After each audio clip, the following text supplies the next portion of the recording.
नमस्कार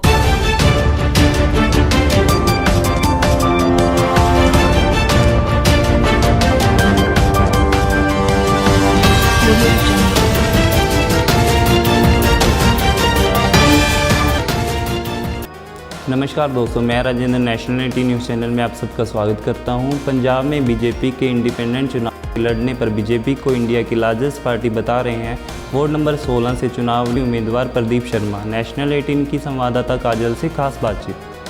स्वागत है आपका नेशनल 18 न्यूज़ में। आने वाले चुनाव को लेकर आज हम जिनके साथ जुड़ रहे हैं वो है वार्ड नंबर 16 से Pradeep Sharma. Hello sir. Hello ji. Sir, आप हमारे जनता को बताना चाहेंगे कि सबसे पहले आपके इस चुनाव में आपकी पार्टी के पोस्टर जो फाड़े जा रहे हैं उसके बारे में आप क्या कहना चाहते हैं?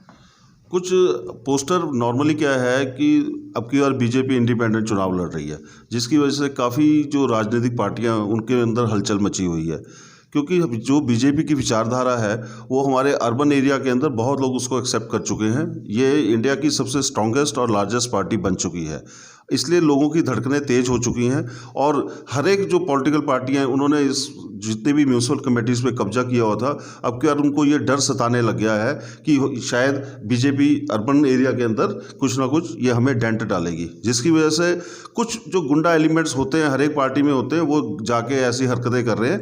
अदरवाइज़ मैं ये मान के चलता हूँ कि ये डेमोक्रेटिक कंट्री है, हर एक आदमी को राइट है अपने चुनाव लड़ने का, हर एक आदमी को राइट है अपने वोट एक्सरसाइज करने का। Nobody can stop that thing.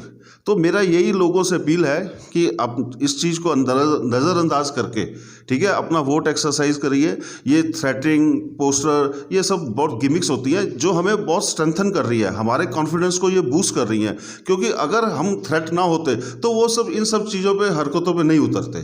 तो मेरा ये मानना है कहीं ना कहीं जो है बीजेपी एक बहुत बड़ा थ्रेट है ये म्यूनसिपल काउंसिल के इलेक्शंस में, और ये बीजेपी का एक बेस बनेगा आने वाले टाइम में। जो भी विधानसभा के चुनाव या एमपी के चुनाव होते हैं, ये बीजेपी का बेस कैडर जो है वो बहुत ज़्यादा स्ट्रेंथन होएगा, क्योंकि बीजेपी पंजाब के अंदर फर्स्ट टाइम अपने चुनाव चिन्ह कमल के ऊपर लड़ रही है। सेकेंडली, आज तक वो हमेशा ही अकाली दल के शैडो में रही है, जिससे कि उनको कभी मौका नहीं मिला अपने संगठन को मजबूत करने का। तो मैं ये मानता हूं कि हमारा संगठन बेस लेवल पे कमज़ोर है, लेकिन हम बहुत स्ट्रांग हैं। और अब की बार मैं ये सभी को कहना चाहता हूं कि जब रिजल्ट आएगा 17 तारीख को, आपको तब शायद इस म्यूनसिपल काउंसिल का नक्शा बदला हुआ मिलेगा। यही मेरी सबसे हाथ जोड़ के प्रार्थना है। धन्यवाद। सर, तो इस चुनाव को जीतने के बाद आप अपने वार्ड में क्या बदलाव लाना चाहेंगे? अपनी जनता के लिए क्या कुछ नया करना चाहेंगे? ऐसा है कि ज़ीरकपुर एक प्लान्ड सिटी नहीं है, जिसकी वजह से यहाँ पे बहुत सारी मूलभूत सुविधाओं का अभाव रहा है। यहाँ पे बहुत चीज़ें हैं, क्योंकि हैफाजटली ये अर्बन पॉपुलेशन जो है हैफाजटली बनी है, लोगों ने सोसाइटीज अप्रूव हो गई हैं, जो सड़कों का इंफ्रास्ट्रक्चर नहीं है, मेडिकल फैसिलिटीज़ नहीं है।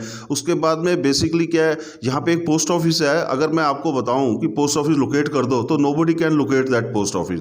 मेरा मानना है कि वो एक मेन बाज़ार के अंदर होना चाहिए। फिर मार्केट के अंदर कोई हमारे पास पार्किंग का कोई सिस्टम नहीं है, गाड़ियाँ अनहैफाजटली पार्किंग हो रही है, कोई पब्लिक टॉयलेट्स का इतनी ज़बरदस्त वो है नहीं है। अब जैसे हमारे कोहिनूर ढाबा चौक है, यहाँ पे इतना हमारा जाम लगा रहता है, एक ट्रैफिक लाइट्स की व्यवस्था हो सकती है, लेकिन किसी ने कभी ध्यान नहीं दिया।